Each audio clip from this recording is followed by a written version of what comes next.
Somebody asked me a few days ago if I had ever heard about something called open monitoring meditation, and I never had.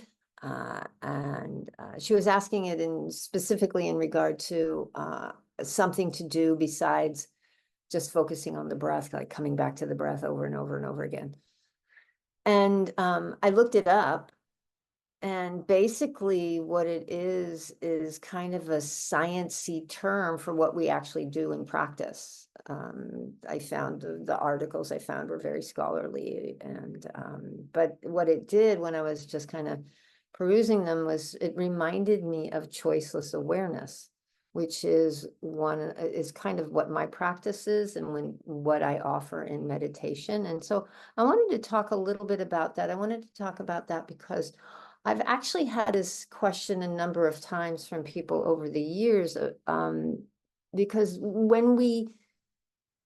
it's very common in guided meditations to obviously come back because the mind wanders, and what we're doing is training the mind to stay still, training the mind to be present, training the mind to let go of the habitual patterns of thinking and getting lost and just reacting out of habit rather than with clarity about the appropriate response in the present moment. And one of the ways to do that is to come back to the breath. It's really simple. It's always there. Start with the breath, or come back to the body, come back to feeling your hand on your lap or your foot on the floor, some anchor to the present moment, which is extremely helpful. Especially when you're new to meditation, it's incredibly helpful just to come back. Sometimes you could sit for a half an hour and be gone most of it, and just come back for one half a breath and then be gone again. So to have that really easily identifiable anchor, like the in breath or the out breath, is convenient or helpful.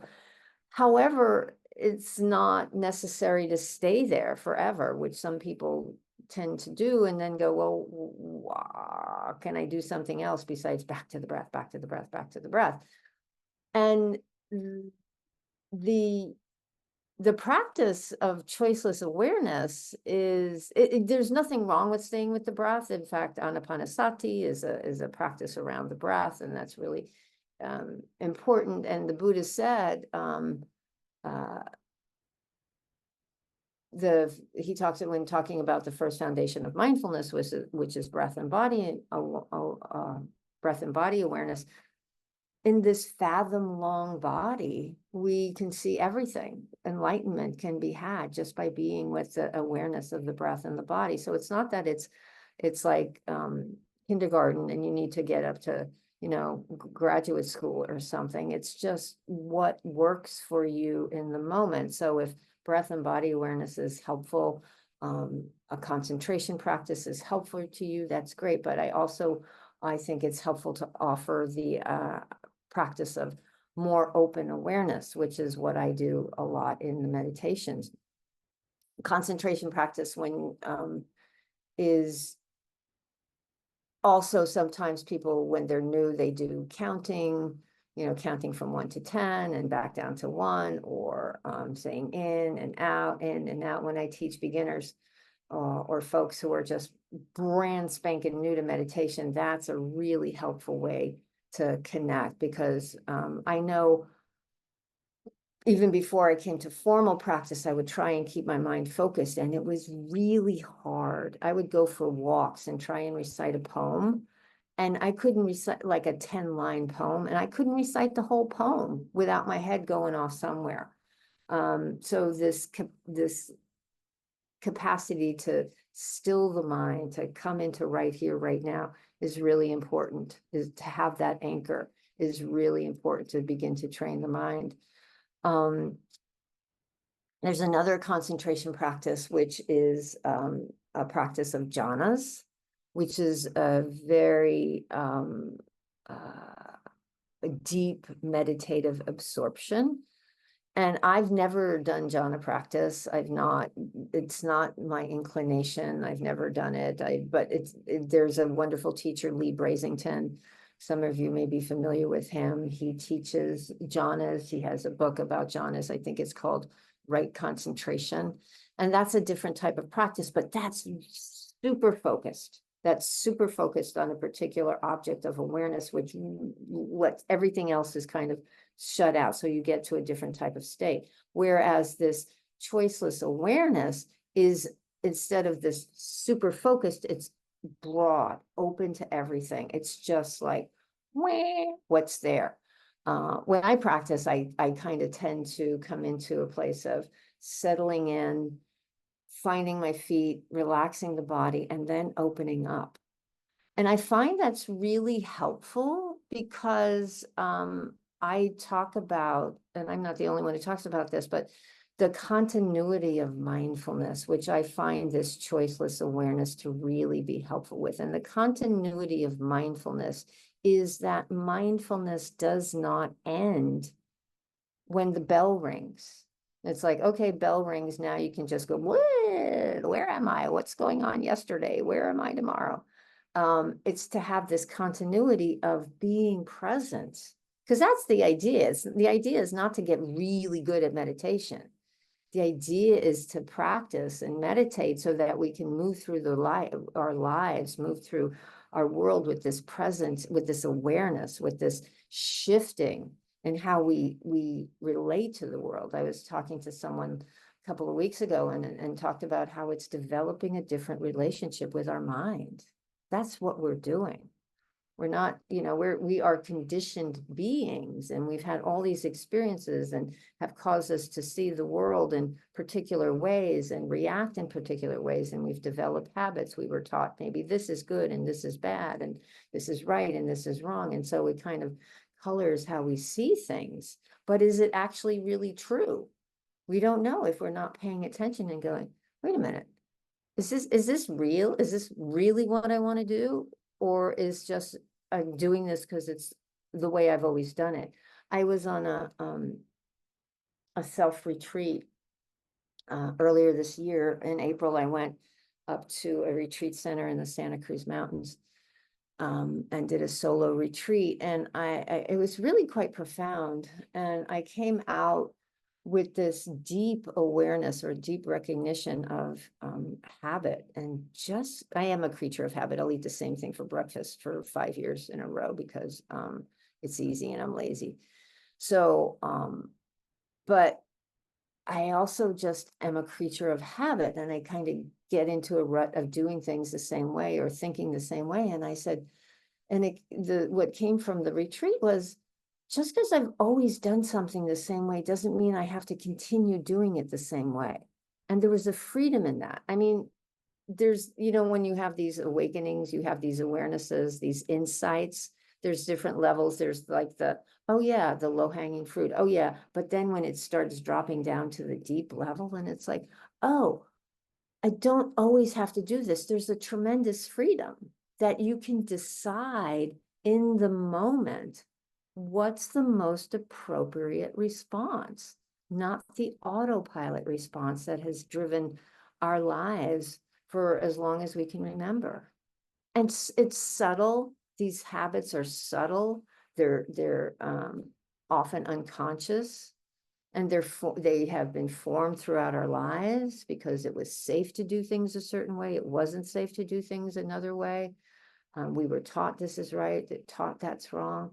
And so when we have this capacity to be open, when we have this capacity to be present for everything, we can perhaps make some more informed choices.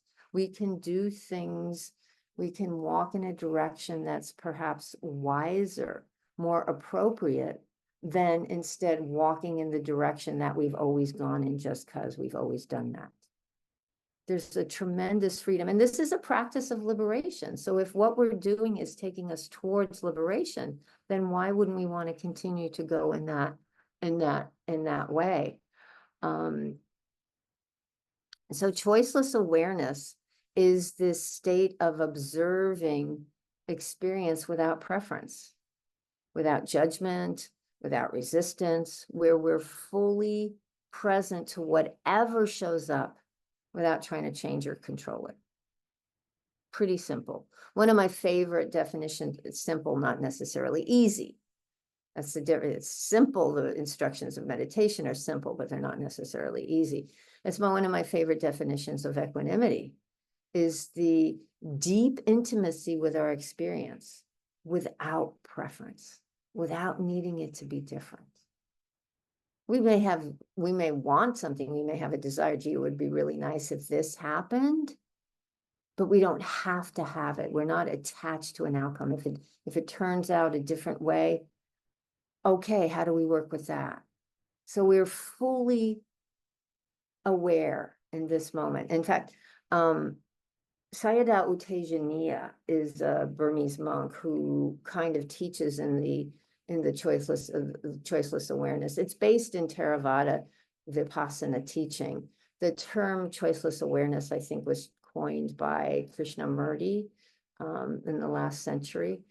And but U Tejaniya, some of you have heard me talk about this. His group or his people put out a daily email called a Daily Tejaniya, which is just a couple of sentences. And it really points to this kind of open practice. What's right here? What's right now? How can I be with this moment? And he says, the right time to meditate is all day long, from the moment we wake up and open our eyes until the moment we fall asleep at night. That continuity of mindfulness. We are fully present right here, right now. And when we have the choiceless awareness, when we're not resisting, when we're not fighting, when we're not judging, we can be present and perhaps make some wise choices. And this is really grounded in the foundations of mindfulness, the Satipatthana Sutta. Sati, which is usually translated as mindfulness, but also means to be with. That's my favorite definition of sati, is to just be with. And we have the breath and body awareness, which is the first foundation of mindfulness. This reconnecting to the breath, reconnecting to the body, because we tend to be, disconnected. We tend to be, operating from the neck up. We're all intellect and reason and logic. Many of us. It's a societal thing. It's very cultural that there's this, that it comes from, the 16th century, the age of reason. And that's when this country was founded. So there's all these types of things that kind of support how we see things. And Tanasaru Bhikkhu, who's a monk outside San Diego, has written about that, this logical thing that stems from that time period. It's very interesting. He has a website called Access to Insight, which is just a wealth of suttas and articles and writings, and I recommend it highly.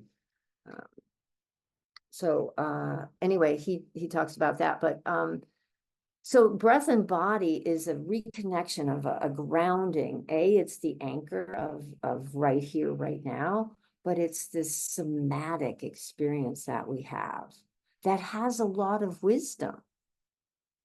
I know a lot of times in my life, I've had my body go, don't do that, don't do that, don't do that. And my head go, oh, shut up, shut up, shut up. And then I do it and I go, when am I going to listen to this internal wisdom that's telling me to pause instead of thinking it's supposed to be like this, it's supposed to be like this, it's supposed to be like this, I'm going to go in this direction, that habit pattern or that craving for a particular result. Whereas if we're present and aware and connected, maybe there'll be a different choice. Maybe we'll walk in a different direction because we have a little more clarity, a little more wisdom.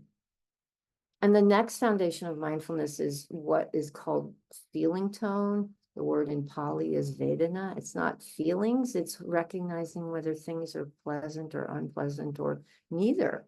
Because often that first reaction to an experience is that, oh, this is pleasant, more, this is unpleasant, push it away. Or I think the great majority of our experiences are neutral, so we're just like not even aware.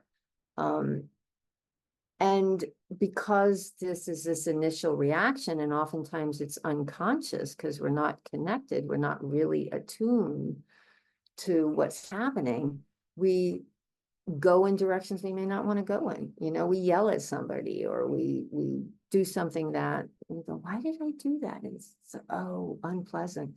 And I was on a retreat a number of years ago with a couple of bhikkhunis, some nuns, Aya and Sanchachita and Aya Nanda Bodhi, and they were talking about this, and they called this foundation of mindfulness the Vedana. They said it frees us from our history of conditioning. When we begin to see, when we begin to be aware, oh, this is unpleasant, we're present for the experience of the moment, then we, as I said, we don't act from autopilot anymore. We can act with clarity and wisdom, moving in a direction towards freedom, not away from freedom, not towards habit.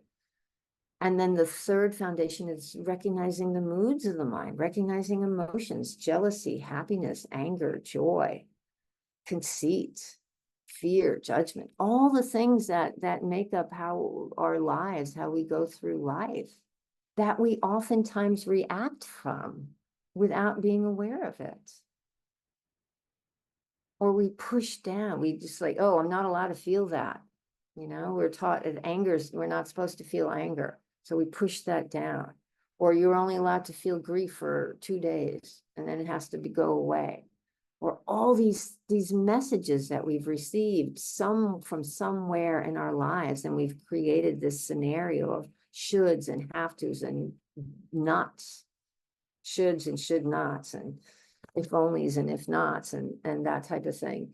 And when we begin to recognize that, again, there's a freedom because we're not trapped by it. There's an awareness. Instead of being controlled by something, instead of saying like, I am angry, and then taking it on, we can say, oh, there's anger.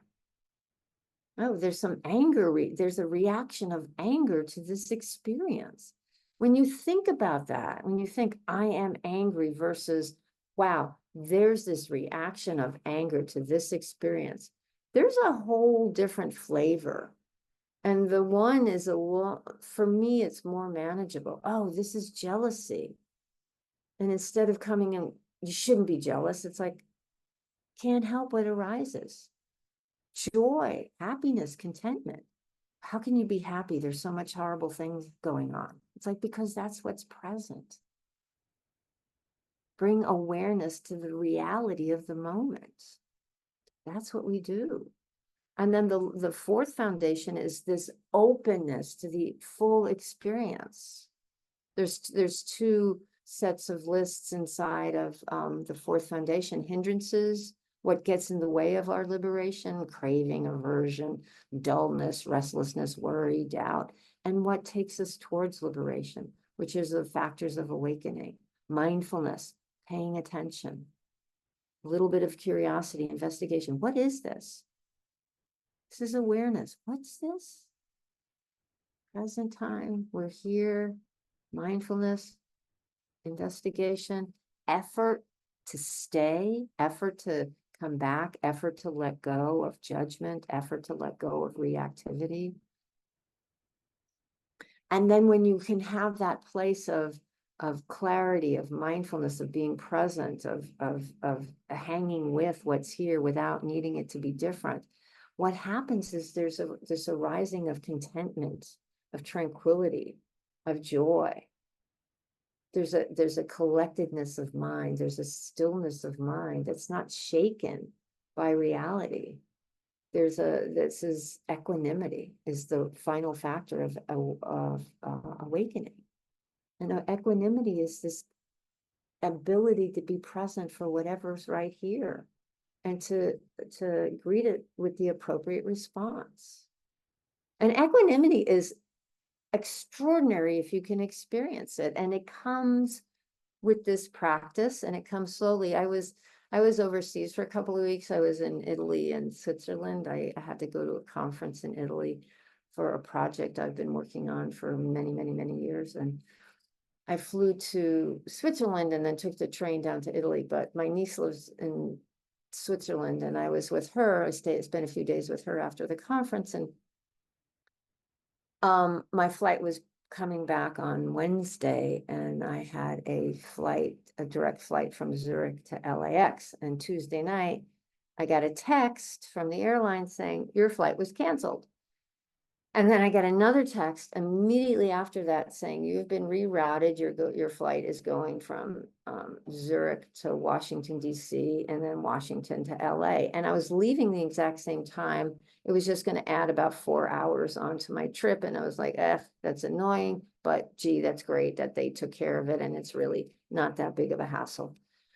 But my niece was freaking out. She was like all up in arms, and she was like, how dare they, and adamant, and arms flailing, and she kind of gets emphatic about things, shall we say. And I was like, it's okay. It's okay. It's like, it's not a thing. And I realized after the fact that that's equanimity. This is not a big deal. I mean, they fixed it. I mean, flight canceled, but here's a new one. And it's like, oh, cool, thank you. And it worked out, and I got home just a few hours later. But she was like, there's so much discomfort when we fight reality. There's so much, that's when you have that second arrow. When they talk about, there's the first arrow, the discomfort of the experience when it's unpleasant, but the second and the third and the fourth and the fifth arrow that we shoot ourselves with when we're fighting it, and we're angry, and we're this and we're that, and we get constricted, and our shoulders go up around our ears, and our fists get tight in our jaw. It's like, why do we do this to ourselves? Because we're habituated to a particular way of being or thinking how things should be. And continuity of mindfulness, this choiceless awareness, is this openness to what's right here. Choiceless awareness, I think I said this, is the state, it's observing things without preference, without judgment, without resistance, where we're fully present to whatever arises. I think I was looking at today's daily Tejaniya, and it was, and talking about continuity of mindfulness, practicing throughout the day. In order to be able to practice continuously, you just need to keep reminding yourself to be aware. Come back to the present. The right effort will allow you to practice in a relaxed way, free of tension. There's this willingness to let go of our agenda. We don't have to have it meet our criteria. Doesn't have to turn out the way I want it to. There's a saying, the higher our expectations, the lower our serenity. It's not that I don't want things to turn out a certain way. I would really like X, Y, and Z to happen. But if it doesn't happen, okay, it didn't happen. What's the next step? What's the next step after that? I was also reminded, talking about continuity of mindfulness, this book by Thich Nhat Hanh called Peace is Every Breath. And I'm talking about the chapter titles are great, because this is like, well, how do I bring this awareness to my daily life without just constantly coming back to the breath, coming back to the breath? And his chapter titles are like waking up each morning, running water, washing your face, brushing your teeth, which is a challenge for me because I can never keep my mind where I am when I'm brushing my teeth. I'm always doing other things in my head. Showering and getting dressed, sitting and breathing, preparing breakfast, eating breakfast. So it's really breaking it down to the most basic level. Can we be right here? And then I think many of you know that he did a lot of calligraphy, and there's one image in the book, and it says, "Dear habit energy, I see you." And habit energy is what drives us to do the same thing over and over and over again, even when it doesn't make sense anymore. Even when we know it's maybe not going to turn out, or it's not the best thing, but we're stuck because we're not paying attention. But when we have this awareness, this open awareness of just being present, just being right where we are, it's extraordinary. There's something else that I was reminded of when I was looking up, what is that thing, open monitoring meditation, and there's something called bear awareness, which is a little bit different. The differences between choiceless and bear awareness and attention are quite subtle. Bear attention means you do have an object, a little bit of a focus on an object of attention, but it's pretty much the same thing as choiceless awareness. And Joseph Goldstein talks a lot about it. And I like this thing that he says, bear attention means being aware of the object, whatever it is, a sound, a smell, a physical sensation, without judgment, without analysis, without interpretation, without any particular cultural overlay, just the direct experience. It's like the Buddha said, let sound be sound, let smell be smell. Just let it be what it is. So, for example, he says, you ring the bell, just hearing. If I ask you what you are hearing and you say bell, that's no longer bear attention. That's a concept or thought which we put into the experience of hearing. So bear attention is just the moment of direct perception without concept. Very basic. That's a beautiful practice when you're meditating. Just bear attention, just the sound.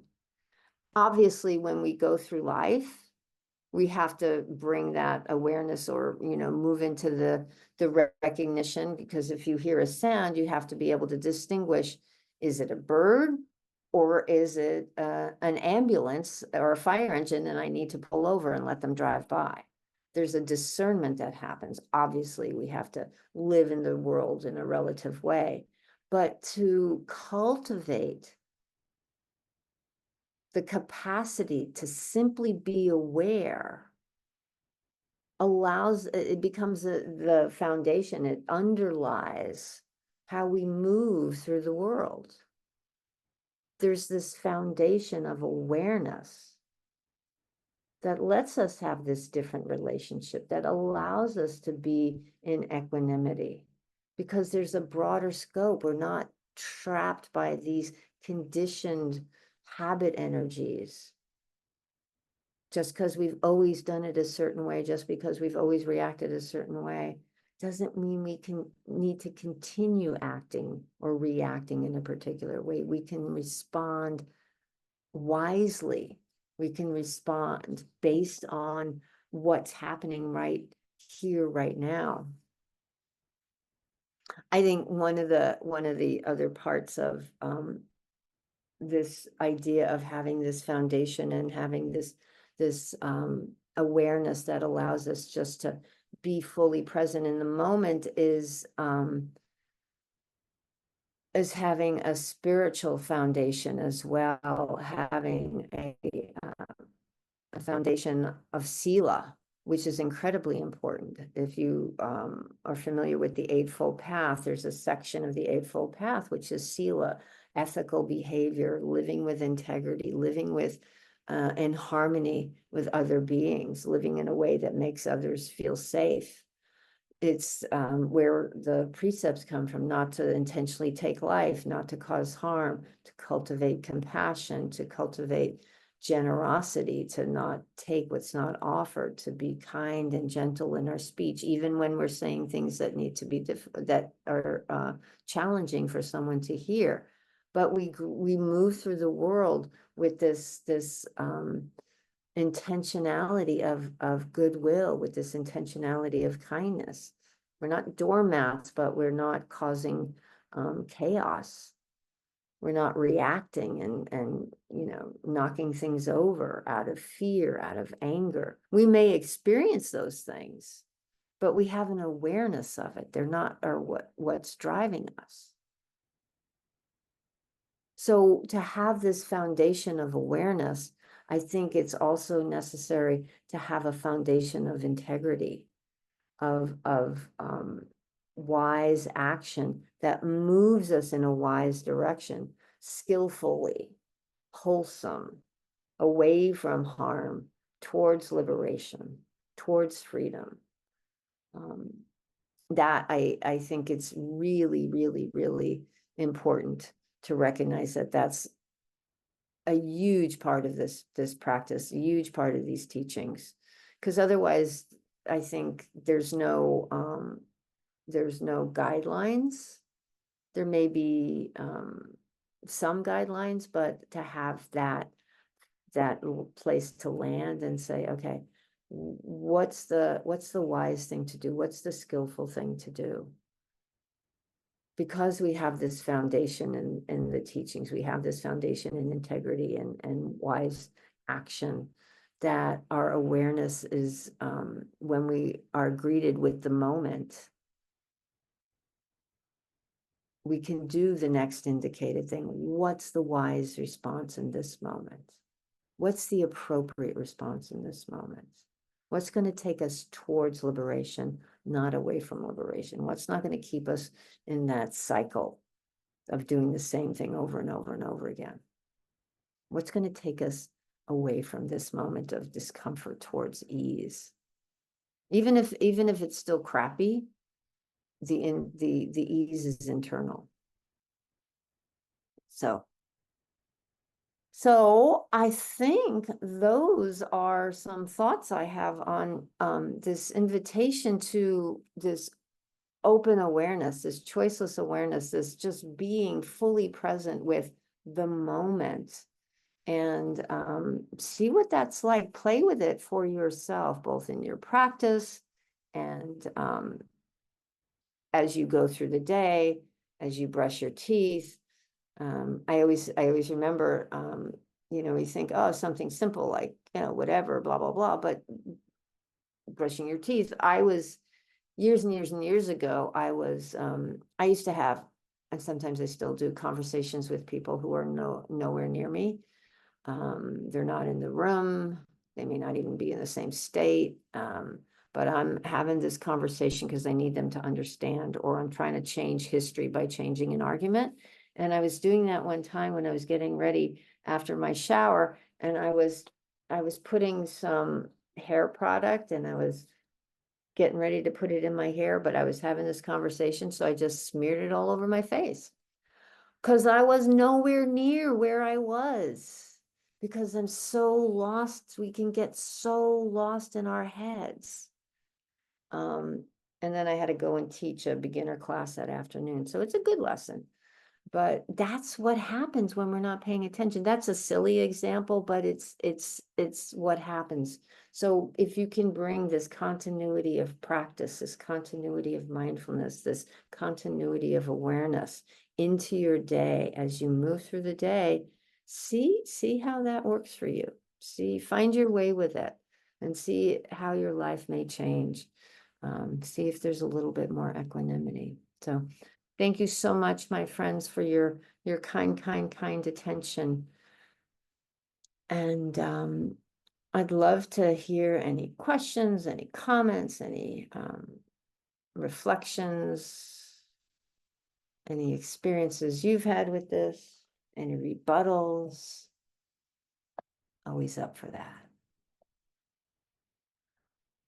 Well, thank you, everyone. As always, it's a delight to be with you. And once again, there are a number of groups meeting during the week. Next Saturday, Jokai is doing a half day at the Mizell Center from it's like 9:15 till noon. And then the week after, on Sunday, we begin our in-person class, and this class will then now be at 10:30 in the morning, also on Zoom, but also in person. And I think there's a link in the chat where if you would like to offer some, Donna, oh, that's a volunteer thing. I think we can put a link to the Donna page, because Donna is a way to support both ICD and to support the teachers moving forward as we move into this new realm of in person again, going back and hopefully being able to stay connected eyeball to eyeball. And so Donna is a way to help us support that. And I can maybe, or if anybody can go to Desert Insight and grab the Donna link and throw that in the chat, that would be great. Any last questions or comments? No, thank you, Terrence, for doing that. I appreciate it. And okay then. Well, thanks again for being here. Happy fall. I know pumpkin spice has been in the stores for over a month. So now that it's officially fall, today I saw a commercial that had Christmas trees in it. So I'm just very confused.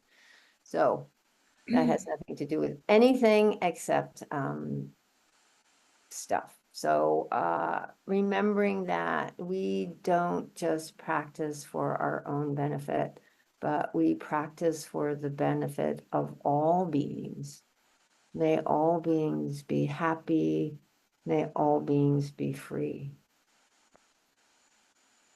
Thanks, everyone.